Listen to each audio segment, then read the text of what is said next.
우리가 지난번에 하나님의 비공유적 속성, 성품에 대해서 하나님 말씀을 살펴보고 웨스트민스터 신앙 고백서대로 우리도 함께 고백을 하였습니다. 오늘은 하나님의 공유적 속성에 대해서 함께 성경 말씀을 살펴보고요. 그리고 성경대로 고백하는 시간을 갖도록 하겠습니다. 계속해서 우리 웨스트민스터 신앙 고백서 2장을 같이 보겠습니다. 제가 앞부분을 먼저 읽을게요. 오직 한 분뿐이시며 살아계시고 참되신 하나님이 계신다. 하나님께서는 존재와 완전함에 있어 무한하시고 지극히 순수한 영이시며 눈에 보이지 않으시고 몸도 부분들도 우리와 같은 성정도 없으시며 불변하시고 광대하시며 영원하시고 불가해하시며. 자, 우리가 여기까지 했었죠. 여기까지가 소위 하나님의 비공유적 속성입니다. 자, 그 다음 부분 여러분이 다 읽어주시기 바랍니다. 시작.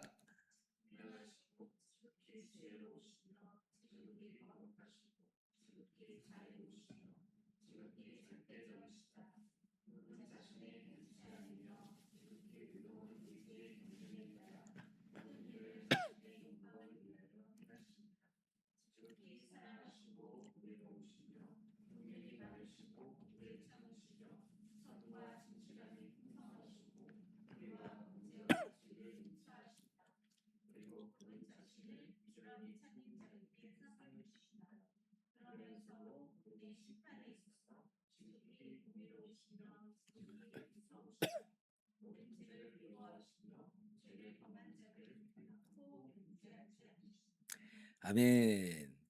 네, 여러분, 하나님의 비공유적 속성이라 함은 우리 인간이 전혀 공유하지 못하는 그런 속성이라고 말씀을 드렸습니다. 네 가지가 있었죠. 하나님의 무한성, 불변성, 단일성, 그리고 자존성. 기억 안 나시죠? 네, 이러한 속성들은 이제 피조물인 우리가 전혀 공유할 수 없는 그런 속성이에요. 하나님만의 고유한 속성이다. 그래서 비공유적 속성이다 그랬습니다.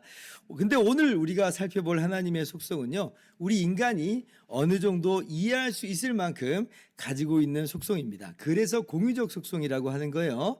그런데 여러분 오해하지는 마세요. 그렇다고 뭐 완전 똑같다, 동일하다 그런 말은 전혀 아닙니다. 왜냐하면 하나님의 비공유적 속성과 공유적 속성이라고 하는 게 우리가 이해할 수 있도록 구별한 것뿐이지, 사실 하나님의 성품은 구분할 수 없는 거라고 그랬잖아요. 하나님의 단일성, 순수한 하나의 성품이신 거다. 그래서 사실 근본적으로는 우리와 동일하지는 않습니다.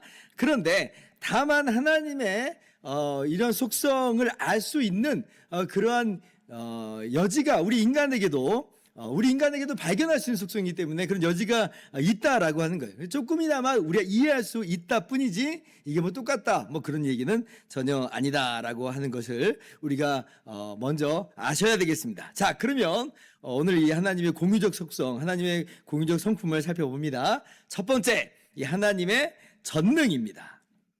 아까 전능하시고 했죠. 우리 사도신경도 바로 이 부분이 제일 강조되어 있죠. 전능하사 천지를 만드신 하나님 아버지를 내가 믿사오며. 하나님의 전능이에요. 하나님은 하실 수 있다죠. 그런데 전능이니까 하나님께서 하시고자 하는 것은 능히 다 하실 수 있다예요. 하나님이 원하시는데 근데 능력이 부족해서 하실 수 없는 것은 있다 없다? 없다예요. 전혀 없다예요. 창세기 17장 1절 말씀 제가 가져왔어요. 우리 신앙고백서가 근거구절처럼 이렇게 다 가져왔죠. 아브라함이 99세 때에 여호와께서 아브라함에게 나타나서 그에게 이르시되 나는 전능한 하나님이라 너는 내 앞에서 행하여 완전하라. 나는 전능한 하나님이라. 그렇게 계시하여 주셨습니다. 지금 이 말씀은 하나님께서 99세 되도록 아이를 낳지 못하던 아브라함과 사라에게 말씀하시는 내용이죠. 사람에게는 불가능합니다. 지금 99세인데 어떻게 해요? 몸의 죽음 같은 걸 다 알고 있는데 어떻게 아이를 낳을 수 있겠어요? 그러나 하나님께서는 하실 수 있다예요. 전능한 하나님이다. 목사님, 오늘날은 뭐 시험관 시술이니 뭐니, 우리도 그 정도 할 수 있을지도 몰라요. 그래서 공유적 속성이에요. 자, 그런데 여러분 그건 근본적으로 좀 다르죠. 아브라함과 이 사라의 이 완전 불임이라고 하는 것이 이 불가능이라고 하는 게 의미하는 바는 궁극적으로 이게 뭐냐면 로마서에서 뭐라고 말씀하냐면요. 이것은 죽은 자가 다시 살아나는 일과도 같으며 죽었다가 다시 살아나신 예수님을 통해서 영적으로 죽어버린 우리가 다시 살아나는 일과도 같다 말씀을 하세요. 그러니까 이 아브라함과 사라에게 이루시는 일이 사실 예표와도 같은 그런 내용인 거예요. 죽은 자를 살리신 것을 아브라함이 그렇게 믿었다라고 말하는 것을 이 로마서가 이야기하거든요. 그래서 지금 이게 단순히 이게 무슨 불이민이 아니니 뭐 그런 수준의 이야기가 아니라고 하는 걸 여러분이 좀 아셔야 됩니다. 여러분 죽었다가 다시 살아나는 것 완전히 불가능한 것입니다. 현대 과학에서 전혀 이룰 수 없는 거예요. 인류의 꿈 죽지 않는 거잖아요. 그러나 이 세상에 죽지 않은 사람이 어디 있어요. 게다가 영이 죽은 사람이 다시 살게 되는 것은 그건 뭐 죽었다 깨어나도 불가능한 일인데, 그러나 전능하신 하나님은 그렇게 하실 수 있다는 거예요. 하나님은 전능하세요. 그리고 그 하나님께서 우리 눈에 보이는 것들과 또 보이지 않는 모든 것들, 천지 만물을 다 창조하셨습니다. 여러분 죽은 자를 다시 살리신 전능하신 하나님을 믿게 되면요, 하나님께서 천지 만물을 창조하셨다라고 하는 것도 우리가 뭐 직접 눈으로 본 건 아니지만 그러나 충분히 믿을 수 있어요. 죽은 자도 능히 살리신 하나님이시라면 천지 만물을 창조하셨다 분명한 거예요. 반대로도 뒤집으면 하나님이 천지 만물을 창조하셨을진데 죽은 자를 능히 살리실 수 있는 거예요. 오늘날 소위 유신진화론이라고 하는 그런 내용들이 요즘 이슈가 많이 돼 있는데, 하나님께서 진화라고 하는 그런 방법을 통해서 이렇게 창조하시는 일을 하셨다. 왜냐하면 이제 창조가 잘 믿어지지가 않으니까. 그리고 무슨 어떤 눈에 보이는 어떤 제시되어 있는 것들은 마치 진화처럼 보이는 양상들이 좀 있으니까 잘 믿어지지 않으니까 안 믿으려고 하거든요. 그런데 제가 그래서 저번 주 청년들한테 그렇게 말했어요. 그럼 부활은 믿어져? 부활은 뭐 증명돼? 예수님께서 부활하시고 승천하신 게 그게 증명되고 믿어질 그런 건가요? 아니 그렇지 않잖아요. 그러나 우리 성경대로 믿는단 말이에요. 마찬가지로 하나님께서 만물을 창조하셨다. 진화라고 하는 것이 아니라 정말 하나님께서 그러니까 종류대로 창조하셨다라고 하는 거, 성경대로 믿는 건 그거는 충분히 우리가 전능하신 하나님이시라고 할 때 분명히 우리가 믿고 고백할 수가 있는 것이에요. 여러분 그래서 전능하신 하나님이심을 믿으시기 바랍니다. 목사님 그럼 질문 하나 있어요. 그럼 하나님도 전능하시면 거짓말도 할 수 있나요? 어때요? 거짓말 못 하시죠. 근데 그것은 하나님께서 전능하시지 않아서가 아니라 하나님의 성품 자체가 그렇게 할 수가 없어요. 하나님은 진실하시잖아요. 하나님은 진리세요. 하나님 이로우세요. 근데 하나님이 어떻게 또한 거짓을 하실 수 있는가? 모순이 되는 거예요. 그래서 그건 하나님이 전능하시지 않다는 게 아니라 하나님의 성품의 모순됨으로 하나님께서 하실 수 없는 것이에요. 전능하고는 상관없는 이야기입니다. 그래서 여러분 전능의 정확한 의미는 하나님께서 다 하실 수 있다. 뭐 거짓말도 할 수 있고 죄도 할 수 있다. 그런 이야기가 아니고요. 정확한 정의는 이거예요. 하나님께서 하시고자 하는 것은 능히 다 하실 수 있다. 이것이 바로 이제 하나님의 전능이다라고 하는 걸 아셨으면 좋겠고, 이러한 하나님의 전능하심을 성경대로 믿으시기 바랍니다. 두 번째, 하나님의 이 공유적 속성, 하나님의 지혜입니다. 자, 오늘 근데 이제 신앙 고백서 앞들머리 딱 보니까 하나님의 지혜 그러는데 그 앞에 지극한이 다 붙어 있죠. 지혜로우신데 지극히 지혜로우시며 그래요. 그러니까 우리가 지난번에 배웠던 하나님의 그 무한하심과 불변하심의 이 비공유적 속성이 이게 다 떨어뜨려진 게 아니라 연결되어 있는 거예요. 하나님의 지혜는 뭐예요? 무한하시고 불변하시고 완전하신 크신 지혜다라고 하는 거예요. 그래서 오류가 없고 실수가 없고 알지 못하는 바가 전혀 없으신 거죠. 자, 로마서 16장 27절 여러분 교환에 가지고 왔는데 한번 읽어볼까요? 시작. 지혜로우신 하나님께 예수 그리스도로 말미암아 영광이 세세 무궁하도록 있을지어다. 아멘. 지혜로우신 하나님이다. 분명히 성경이 계시하시죠. 여러분 어떠세요? 하나님의 이러한 지극한 지혜 믿으세요? 성경대로 우리가 믿는 믿음을 가져야 됩니다. 우리 인생길을 가다 보면 그럴 때가 있죠. 하나님 이 길이 맞아요? 하나님 잘 모르시는 거 아니에요? 하나님 혹시 뭐 실수하시는 것 아니에요?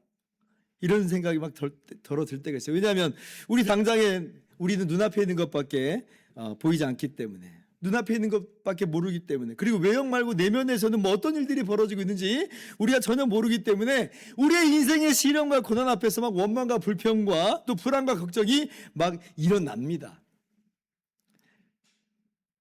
그러니까 하나님의 지혜로우심이 이게 알긴 아는데 우리의 피부에서 이게 잘 느껴지지 않을 때가 많아요. 그러나 성경은 분명히 하나님께서 지극히 지혜로우심을 정확하게 말씀을 해주세요. 그리고 그 지혜로 우리를 인도하시는 거예요.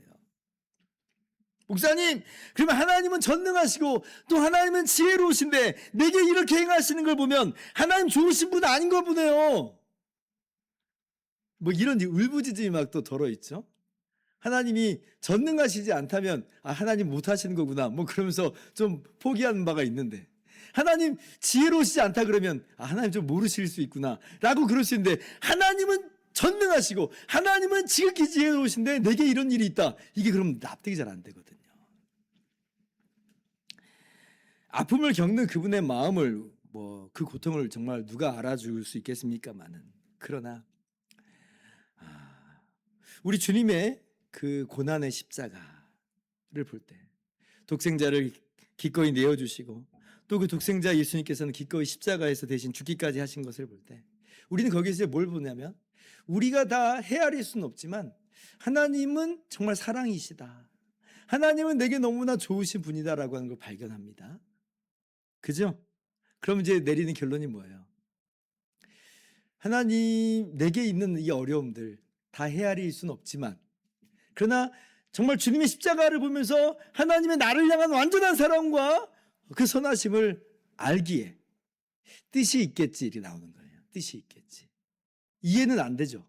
그러나 뜻이 있겠지.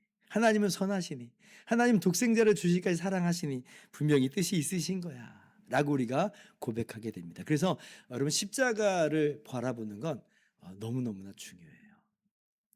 요한일서 4장 8절 16절 교독합니다. 사랑하지 아니하는 자는 하나님을 알지 못하나니 이는 하나님은 사랑이심이라. 16절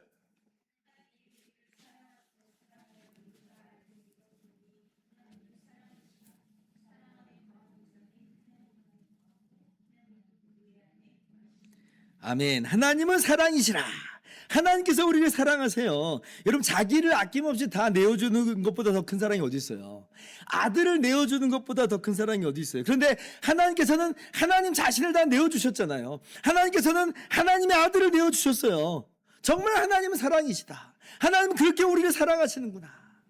그렇게 하나님의 사랑과 하나님의 선하심을 우리는 십자가를 통해서 보게 되는 겁니다. 하나님 사랑이신 거 믿으시죠? 하나님 우리에게 너무나 좋으신 선하신 하나님인 거 믿으시죠? 예, 이것이 또한 하나님의 공유적 속성이에요. 그래서 지금 뭐 우리가 신앙 고백서의 순서를 따르지 않았습니다만은 지금 하나님의 지혜와 더불어서 하나님의 사랑이라고 하는 성품을, 또 선하심이라고 하는 성품을 우리가 함께 나눴습니다. 세 번째, 네 번째 다 했어요. 자, 그러면 하나님의 다섯 번째 이 공유적 속성, 하나님의 거룩입니다. 거룩. 신앙 고백서가 계속해서 지극히 거룩하시다 이렇게 기록해 놓았죠. 지극히 거룩하다. 자, 성경 말씀 또 봅시다. 이사야 6장 3절이에요. 서로 불러 이르되 거룩하다 거룩하다 거룩하다 만군의 여호와여 그의 영광이 온 땅에 충만하도다 하더라. 지금 하나님을 향해서 이 스랍이라고 하는 종류의 천사가 뭐라고 지금 찬양하냐면 거룩하다 거룩하다 거룩하다 하면서 하나님을 찬양합니다. 하나님은 거룩하시다는 거예요. 지극히 거룩하세요. 지금 이사야 6장 3절 말씀은 하나님께서 이사야를 선지자로 이제 불러 세우시는 장면입니다. 그런데 이제 이 스랍이 그때 이제 하나님을 찬양을 할 때에 근데 이 장면이 참 흥미롭습니다. 스랍에게 날개가 6이 있어요. 6이 있는데 둘로는 자기의 얼굴을 가리고 둘로는 자기의 발을 가리고 둘로는 난다 이렇게 표현했어요. 근데 너무 흥미롭죠. 왜 얼굴을 가리며 왜 발을 가리는 걸까요? 왜일까요? 왜냐하면 우리가 볼 때는 그 스랍이라고 하는 천사도 너무나 빛난 영광스러운 찬란한 존재지만 그러나 그 스랍조차도 하나님 앞에서는 자기 자신을 가릴 수밖에 없을 만큼 하나님은 지극히 거룩하시고 지극히 영화로우신 하나님이라고 하는 거예요. 그 하나님 앞에 똑바로 설 수 없는 거예요. 스랍도. 심지어 여러분 더 한번 깊이 생각해 보세요. 이 스랍이라고 하는 천사는 우리들처럼 우리 인간들처럼 죄를 지은 존재들도 아닙니다. 그죠? 그런데도 스랍이 그 얼굴과 발을 가려야만 했어요. 그 영광이 하나님의 그 거룩하심이 얼마나 찬란하면 그러겠습니까? 그러면 죄인은 이사야가 그 하나님을 볼 때는 그럼 어떻게 될까요? 스랍도 그럴진데 더더군다나 하나님을 볼 수 없고 하나님 앞에 설 수가 없는 겁니다. 그래서 이사야의 고백이 뒤따라오는 고백이 뭐예요? 화로다 나여 망하게 되었도다. 나는 입술이 부정한 자요 나는 입술이 부정한 백성 중에 거주하면서 만군의 여호와이신 왕을 배웠습니다. 난 죽을 수밖에 없다는 거예요. 그만큼 하나님은 거룩하시다. 그렇죠. 우리 인간은 뭐 하나님이 지으신 피조물인 태양 앞에서도 똑바로 설 수 없는 존재인데 어떻게 그 태양을 만드신 지극히 거룩하시고 영화로우신 하나님 앞에 감히 이 죄인이 피조물인 이 우리요 또 죄인인 우리가 설 수 있겠어요. 그래서 여러분 우리가 하나님의 거룩하심을 생각할 때는 먼저는 이제 뭐부터 생각해야 되냐면 죄가 없는 스랍조차도 절대로 감당할 수 없는 하나님의 지극하신 영광, 모든 피조물과는 근본적으로 다르신 하나님의 초월하심에 대해서 생각을 해야 됩니다. 이게 바로 거룩이라고 하는 근본적인 의미예요. 거룩의 가장 원초적인 의미는 뭐냐면 구별입니다. 구별, 분리. 그래서 우리가 성막, 성민 이런 말을 쓰잖아요. 성민 어떤 말이에요? 거룩한 백성인데 윤리적인 뜻 이전에 구별된 백성이라는 거예요. 하나님의 것으로 구별됐다. 그래서 성민입니다. 그러니까 거룩이라고 하는 것은 먼저는 이런 구별의 의미가 있어요. 초월적인 정말 우리가 감히 상상할 수 없는 창조주 하나님의 그 거룩과 영광을 우리가 떠올려야 되는 것이고 그러한 거룩의 개념이 이제 윤리적으로 또 도덕적인 개념으로 적용이 되어서 그래서 이제 그런 측면에서 거룩을 우리가 또 이야기를 하는 것이죠. 그래서 그런 측면에서는 이제 하나님의 의로우심과도 맞닿아 있는 것입니다. 즉 무슨 말이냐면 거룩하신 하나님은 죄와는 전혀 상관없는 하나님이에요. 죄와는 완전 구별된 하나님인 거죠. 그러니까 이제 이사야가 나는 죄인이로소이다. 나는 그래서 망할 수밖에 없다라고 말하는 거예요. 거룩하신 하나님 앞에서 자기 죄에 대해서 죽을 수밖에 없음을 고백하는 거죠. 그래서 이제 자연스럽게 하나님의 6번째 공유적 속성인 하나님의 의로우심으로 가봅시다. 하나님은 죄와 완전 무관하시다. 좀 더 정확히 말씀드리자면 하나님이 의세요. 의. 우리가 하나님을 향해서 의롭다라고 판단하고 뭐 생각하는 게 정도가 아니라 그냥 하나님이 의예요. 의의 기준이에요. 여러분 그렇습니다. 우리가 뭘 근거로 의인 줄 또 죄인 줄 그렇게 판단하고 알 수가 있겠어요? 우리가 어떤 기준을 가지고 있나요? 그렇지 않죠. 사람 저마다 다 달라요. 저마다 기준 삼으면 저마다 의로움 기준이 다 다릅니다. 심지어 악인은요 자기 악을 의로 여길 거예요. 무슨 역사를 승자의 기록이니 뭐니 막 그런 말 하잖아요. 만약에 이 세상이 악이 득세하는 세상이라고 한다면 그때는 뭐가 의가 될까요? 인간에게 있어서는 악이 의가 돼버릴 겁니다. 그만큼 인간은 의의 기준이 될 수 없어요. 너무 상대적이에요. 다 달라요. 그런데 이제 하나님께서 그렇게 의의 기준 될 수 없는 우리, 의를 전혀 알 수 없는 우리, 특별히 범죄한 이후로는 정말 그야말로 의를 알 수 없는 우리들에게 무엇이 의인지를 알게 하신 거예요. 그게 뭐예요? 그게 십계명입니다. 그러니까 십계명은 무엇이 의인지 하나님의 의로우신 성품을 반영하여서 우리 가운데 분명히 알려주신 거예요. 그래서 우리 믿는 사람들은 바로 그 하나님이 기준돼서 의와 죄를 판단할 수 있어요. 세상 사람들은 기준이 없습니다. 근본적으로는 판단이 불가능해요. 근데 우리는 하나님이 의이시기 때문에, 의의 기준이시기 때문에, 특별히 십계명을 통해서 분명히 알게 해주셨기 때문에, 그걸 보니 이건 십계명에서 하지 말라고 하는 거잖아. 이건 그럼 죄야 라고 하는 거예요. 살인하지 말라. 왜 살인하면 안 되는 건데? 라고 할 때 세상 사람들은 근본적으로 할 말이 없는데 우리는 뭐예요? 하나님이 살인하지 말라고 했잖아. 하나님이 하나님의 형상대로 지은 사람을 피 흘리면 안 된다고 그랬잖아. 그럼 그건 그래서 죄인 거야 라고 우리는 이제 이야기를 할 수가 있는 것이죠. 그래서 우리가 하나님을 기준으로 해서 의를 비로소 알게 된다라고 하는 그런 것을 아셨으면 좋겠고, 그런 의미에서 하나님이 의 자체시고 의의 기준이세요. 시편 5편 5절 6절 교독합시다. 오만한 자들이 주의 목전에 서지 못하리이다. 주는 모든 행악자를 미워하시며 6절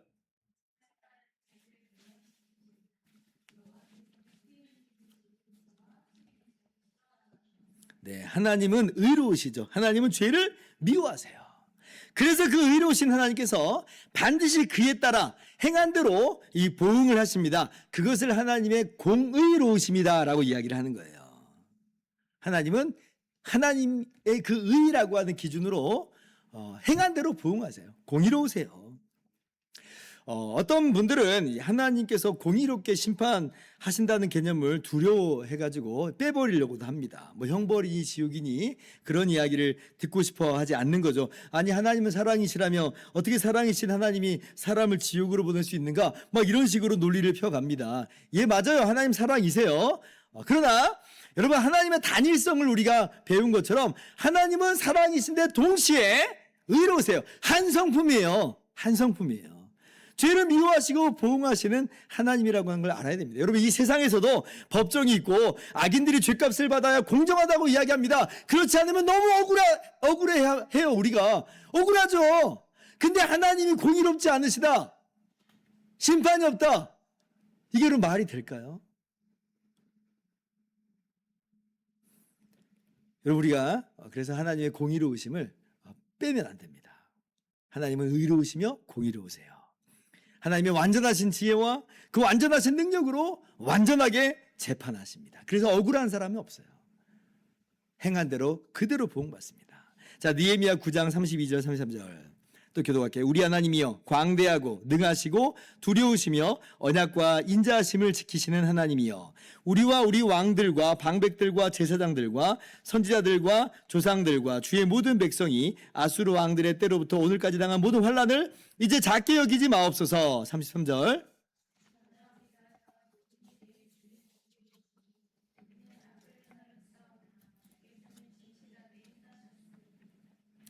네, 지금 이 말씀은 범죄한 이스라엘 백성들이 바벨론에게 멸망당하고 예루살렘 다 파괴되고 포로로 끌려간 바로 그것을 이제 배경으로 하고 있죠. 그러나 여러분, 그게 하나님 너무하신 게 아니에요. 지금 이 느헤미야가 고백하는 바가 뭐예요? 이 느헤미야서에서 이야기하는 바가 뭐예요? 그 하나님이 정말 지극히 공의롭다는 거예요. 인정해요. 그러니 참 두렵죠. 거룩하신 하나님이 그 의와 공의로 우리를 대우하시면 누가 그 앞에 설 수 있겠는가? 왜냐하면 우리 정말 할 말 없는 죄인이기 때문에 우리는 우리 죄값대로 영원히 망할 수밖에 없는 거구나. 그러니까 지난주 주일날 그 부자 청년이 내가 무슨 선한 일을 하면 영생을 얻을 수 있겠지요? 이게 말도 안 되는 이야기인 것이에요. 그런데 우리의 힘과 능력으로는 정말 그렇게 구원할 수 없었던 우리를 하나님께서 우리를 불쌍히 여기셔서 하나님의 아들 예수님을 보내주시고 예수님께서 십자가에서 대신 죽으심으로 우리의 모든 죄값을 다 대신 치러주신 거예요. 정말 기가 막히는 예입니다. 그래서 하나님께서는요, 이러한 하나님의 놀라운 사랑으로 영광을 우리 가운데 나타나 보여주시고, 그리고 양보하지 않으시는 하나님의 공의로우심으로 하나님의 영광을 그렇게 나타내세요. 십자가는 이 두 개를 다 함께 보여줘요. 하나님이 얼마나 사랑이신가라고 하는 걸 보여주면서, 근데 하나님께서 십자가라고 하는 것을 반드시 거치게 하시잖아요. 그냥 우리 죄인들 향해서 그냥 죄 없다 해줄게 이렇게 용서하시지 않았잖아요. 하나님의 공의를 전혀 훼손시키지 않으셨어요. 그래서 하나님께서는 사랑으로 영광을 나타내 주시고 공의로서도 하나님의 영광을 나타내 주신다. 십자가는 하나님의 공의와 사랑을, 완전한 공의와 완전한 사랑을 동시에 다 보여주는 것이다 라고 하는 것이에요. 여러분, 이러한 하나님의 완전한 공의와 또 완전한 사랑을 분명하게 아실 수 있기를 바랍니다. 자, 이런 식으로 하면 오늘 뭐 쉽게 끝날 것 같지가 않죠? 네, 이야기할 게 정말 많은데 앞으로 차차 더 이야기를 하게 되겠고요. 그래도 한 가지만 더, 하나님의 속성, 공의적 속성 한 가지만 더 말씀을 좀 드리겠습니다. 그게 뭐냐면 하나님의 주권이라고 하는 내용입니다. 하나님의 주권. 자, 우리 신앙고백서 제일 첫 번째 줄 계속 보세요. 자, 지극히 자유로우시며 지극히 절대적이시다. 그분 자신의 변치 않으며 지극히 의로운 의지의 경륜에 따라 모든 일을 자기의 영광을 위하여 행하신다. 이 부분이 이제 하나님의 주권에 대한 내용입니다. 하나님께서 여러분 분명 우리를 사랑하시지만 그러나 그렇다고 우리에게 뭐 매이는 우리에게 애걸복걸하는 그런 하나님이 아니라고 하는 것 정도는 여러분 분명히 아셔야 됩니다. 어떤 분들은 하나님이 너무 외로워가지고 피조물을, 특별히 인간을 만드신 것처럼 이야기를 하는데, 여러분 그건 하나님을 전혀 모르고서 하는 이야기예요. 하나님은 외롭거나 결핍이 없습니다. 무한하신 하나님이잖아요. 그죠? 관계에 있어서도 삼위일체 하나님이세요. 그러니 삼위간의 완전한 이 사랑과 행복이 있어요.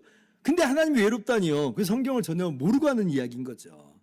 그 하나님이 그저 어쩔 수 없이 인간에게 매이시는 거다? 아니요, 전혀 그렇지 않다는 걸 제가 여러분에게 말씀드리는 거예요. 오직 하나님께서는 그 자유롭고 절대적인 의지, 그 기쁘신 뜻대로 우리를 사랑하시기로 하신 것이고 그렇게 모든 일을 이루시는 것입니다. 하나님이 우리에게 매이시는 게 아니라 오히려 우리가 하나님의 기쁘신 뜻에, 그 하나님의 절대 주권하에 있다는 걸 알아야 된다는 거예요. 중심이 중심이 인간이 아니라는 것이고 중심은 오직 하나님이십니다. 그래서 이 모든 것이 하나님의 영광을 지향하는 거예요. 그런데 이제 그러한 이 하나님의 영광을 위한 모든 것이 하나님이 만드신 우리 피조물에게도 영광이 되고 복이 되는 거죠. 그러니까 이러한 이 순서를 우리가 좀 명확히 할 수 있어야 됩니다. 로마서 11장 36절 같이 읽습니다. 시작. 이는 만물이 주에게서 나오고 주로 말미암고 주에게로 돌아감이라. 그에게 영광이 세세에 있을지어다.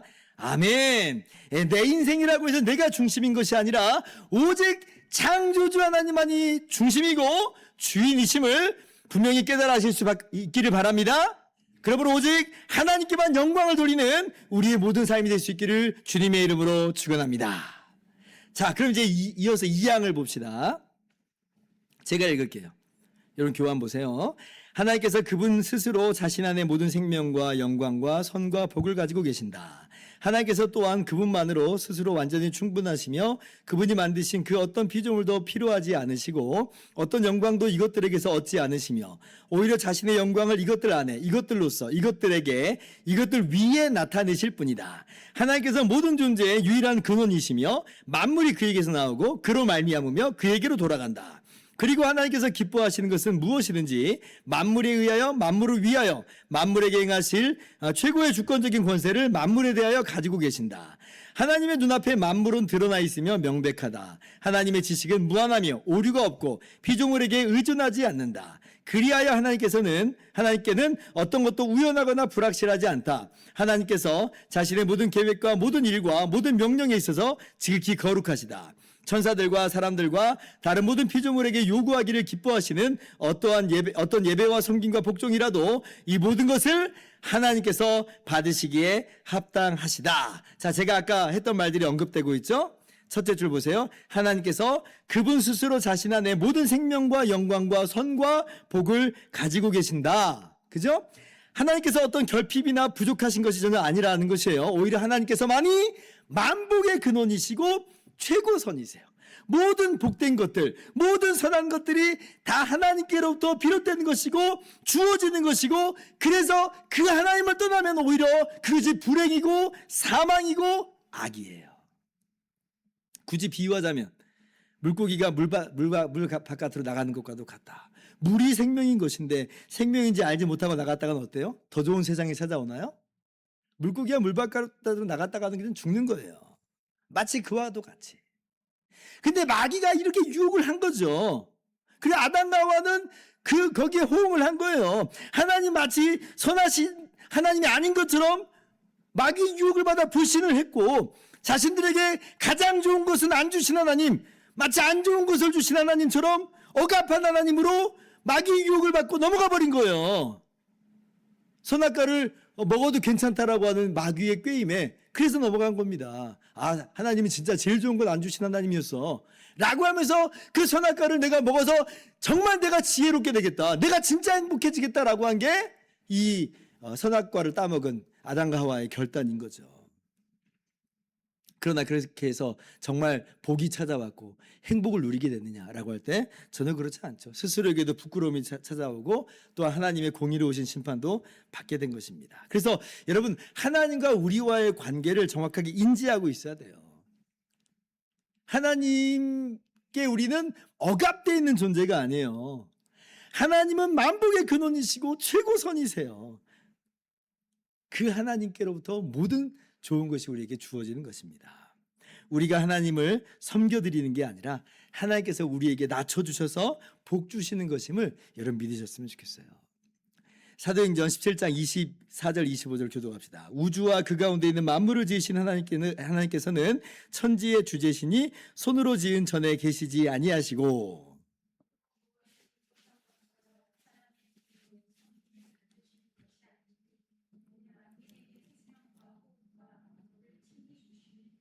네, 하나님께서 만민에게 생명과 호흡과 만물을 친히 주시는 분이시다.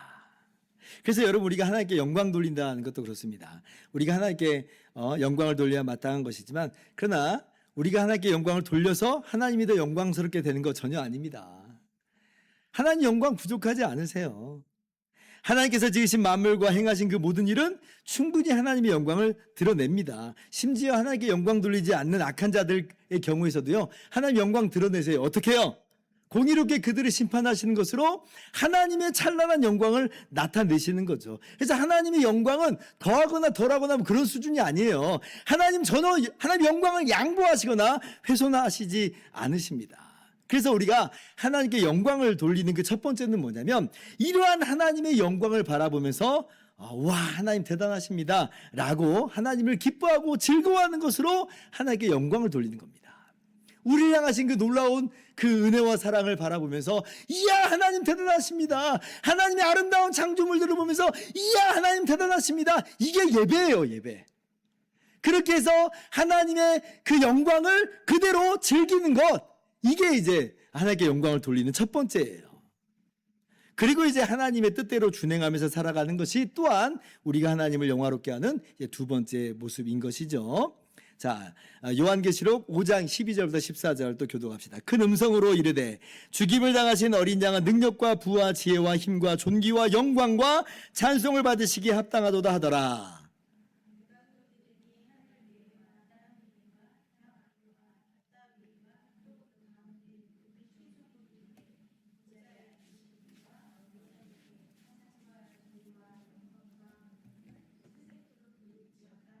같이요. 내 생물이 이르되 아멘 하고 장로들은 엎드려 경배하더라. 아멘. 여러분, 그래서 여러분, 웨스트민스터 소요리 문답 1번은 참 그래서 중요합니다. 그 질문은 성경을 따라 우리가 하나님을 바로 알게 됐을 때 우리의 마땅한 반응은 뭐냐라고 하는 거예요. 오늘 우리가 하나님의 공유적 속성에 대해서 들었어요. 그럼 이러한 하나님이 하나님 되심을 알 때에 우리의 마땅한 반응은 뭐냐? 그래서 그 1번 문답이 뭡니까? 사람의 제일 되는 목적은 무엇입니까? 답이 뭐예요? 사람의 제일 되는 목적은 하나님을 영화롭게 하고 영원토록 즐거워하는 것입니다 로 나오는 거예요. 하나님의 그 영광을 바라보면서, 우리를 향하신 하나님의 사랑과 하나님의 그 공의를 바라보면서 우와, 하나님 하면서 하나님을 찬양하는 것으로, 그렇게 믿는 것으로 하나님께 영광을 돌리고, 그리고 우리의 또 삶 속에서 그 하나님의 뜻을 준행하면서 살아가는 것으로 우리가 하나님께 영광을 돌리는 것이다. 이게 무슨 기계적인 대답처럼 우리가 그렇게 아는 것으로 끝나면 안 되는 것이고요. 정말 우리가 하나님을 하나님으로서 그렇게 아는 것으로 그렇게 하나님을 영화롭게 하는 우리 모두가 될 수 있기를 바랍니다. 자, 이제 말씀 마칩니다. 오늘 우리가 본문 말씀을 다시 한번 읽는 것으로 그래서 마치도록 하겠습니다. 로마서 11장 33절부터 36절이었죠. 깊도다 하나님의 지혜와 지식의 풍성함이요 그의 판단은 헤아리지 못할 것이며 그의 길은 찾지 못할 것이로다. 누가 주께 먼저 드려서 갚으심을 받겠느냐?